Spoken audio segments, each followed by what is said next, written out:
देखो आज यहाँ मुंडा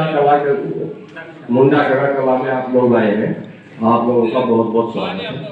और ये मुंडा कला जो गांव है, यहाँ पर हम जो गली गली घूम करके आए हैं, यहाँ पर सभी लोगों का एक ही नारा है कि अब की बार 400 पार, अब की बार।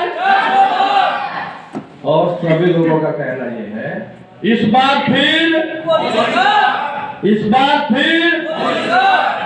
तो ये किसान लोग हैं यहाँ पर, और सब जो लोग किसान खेती करते हैं, तो मुंडा खेड़े का गन्ना जब यहाँ से निकल करके जाता था, यहाँ 4-4-5-5 फीट पानी भरा रहता था।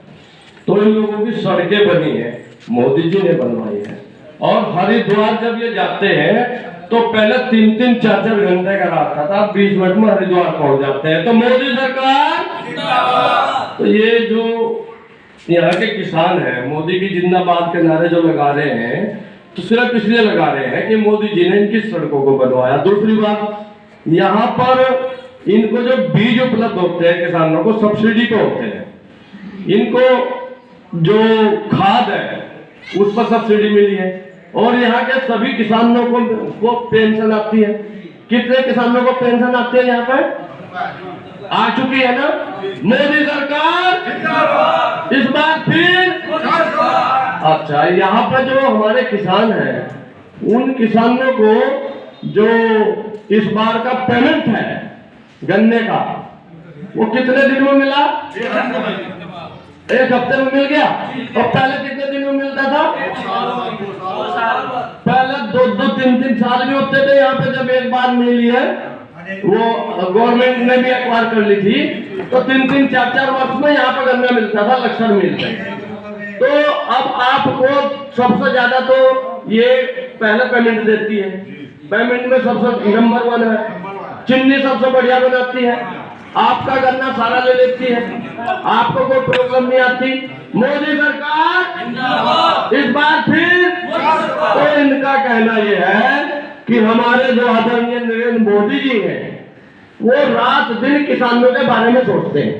और यहाँ विश्वकर्मा योजना भी चली, विश्वकर्मा योजना चली ना, तो विश्वकर्मा योजना से इस गांव में आय दुगनी हुई। पाली हाउस की बात भी चली, यहाँ किसानों के यंत्रों की छूट की बात भी चली। किसानों को जो यंत्रों पर छूट मिली है ना, तो मोदी सरकार इस बार फिर। तो ये इन लोगों की जो बात है, इन लोगों को बहुत कुछ लाभ मिला है। दूसरा एक योजना है महिला दीदी योजना, उसमें किसानों की भी महिलाएं हैं। किसानों के समूह बने भी होंगे, यहाँ पर 4-5 समूह बने हैं, मुझे मालूम हुआ है। और वो समूहों के द्वारा महिलाएं जो पहले अपने घर में खाली रहती थी, वो सभी महिलाएं अब कुछ ना कुछ अचार का, मुरब्बे का और अपना तकनीकी सिलाई मशीन का वो सारा कार्य यहाँ पर करने लगी है। तो यहाँ की महिलाएं भी सशक्त हुई है। मोदी जी का नारा है महिलाओं का सशक्तिकरण। तो मोदी जी कहते हैं विकास की बात जन जन के साथ। तो आप कहोगे इस बार फिर, इस बार फिर सबका साथ, सबका साथ, सबके साथ, सबके साथ के सबके विकास की बात मोदी जी करते हैं। और पहले क्या था? भ्रष्टाचारी। अब क्या है? सुशासन। और उन्होंने क्या किया है कि देखिए, किसान को नंबर 1 की जाति मान लिया। पहले लोग जाति धर्म की बात करते थे, इस समय उन्होंने क्या किया है? इस समय उन्होंने किया है कि भाई ये जाति धर्म के झगड़े कब तक चलेंगे, तो इन जाति धर्म के झगड़ों को कम करने